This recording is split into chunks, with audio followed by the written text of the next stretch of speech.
My name is Stacy Peterson, and we're going to be talking about Marge Nystrom, who is my mom.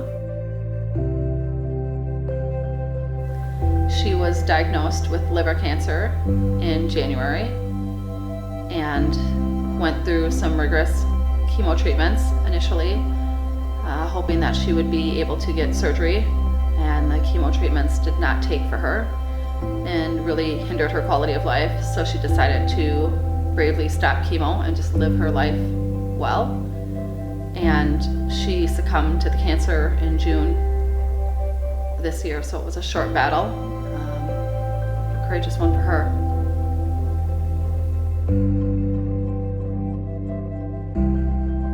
Some of my favorite memories of my mom were that she was just as much of a kid as we were. She had amazing, quick thinking, so she kept us in line. She was a stay-at-home mom. But I was the youngest, so when my brothers were at school and I was in half-day kindergarten, her and I would walk to the store and we would get Nestle Crunch Bars together. And it's silly that that means so much to me, but it was just me and her time. It was the only time that it was just me and her, and that really meant a lot to me. And she always was willing to play with us kids. She was not one of those moms that stayed in the house and told you what to do. She would come out and have water fights with us or play baseball on the street with us, and she'd go down to the vacant lot with my brothers and play tackle football with my brothers and their friends, even when they were in high school, and she could hold her own. And that just shows how strong she was and how fun she was and how creative she was.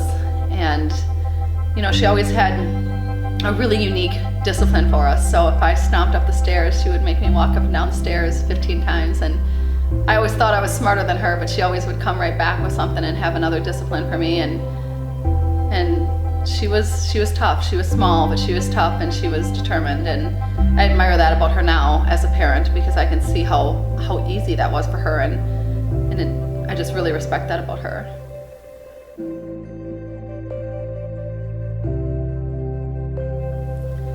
I learned about In Loving Tribute from a family friend shortly after Mom had passed. They had lost a son, and they shared that with me, and they showed me how easy it was to scan the QR code, and it brought you right to a website and showed you that the person was more than just a face on a headstone, and they had more stories to tell, and people really could get the opportunity to know them through this. And for me, it was natural, because that is what I grew up in, the digital age, and so this seems so natural to me to use a social media site. Even though it's not social media, it's a way to connect everyone, even people who aren't in the state, with my mom, and give them an opportunity to participate in sharing stories about her and looking at pictures of her and keeping her memory alive for generations to come, so that as we pass, my kids can now still share this stuff through In Loving Tribute and find out right where her gravesite is, and find out it'll bring you right to it through the GPS coordinates to where she's at. And so people visiting from out of town can come and see that and see her, and I can share the website with them, and it's pretty seamless, and it's a way to stay connected and again keep her memory alive. I thought it was incredible, because he showed me like how the QR code would scan and then what it pulled up, and me growing up in the digital age, like to me that was like natural, like, oh my gosh, duh, why has someone not thought of this before? So I was really intrigued by it, and I couldn't wait to like start using it and getting stuff on it. And yeah, like even the response time, like I would submit a question as I was trying to set things up, and it was like immediate. It was pretty phenomenal. So right off the bat, I loved it. I love that you can go and scan her. If you don't know where her grave is, like obviously to scan it, you can go onto the site, because I can share it with you, and then you can find her exact location of her gravestone. So people who are from out of town, like it's gonna get you right there to the GPS coordinates. So to me, that's amazing.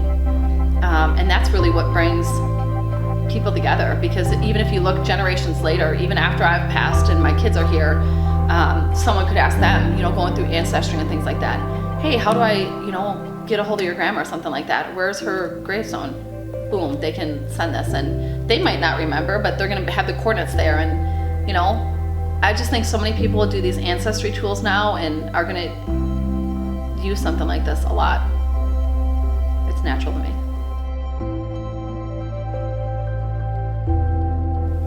I just am really thankful for this website and being able to look back and see pictures of my mom. I have pictures on my own, but to be able to look back and know that other people are out there seeing this and getting to know her, people who didn't know her or relatives, like I said, even out of the state.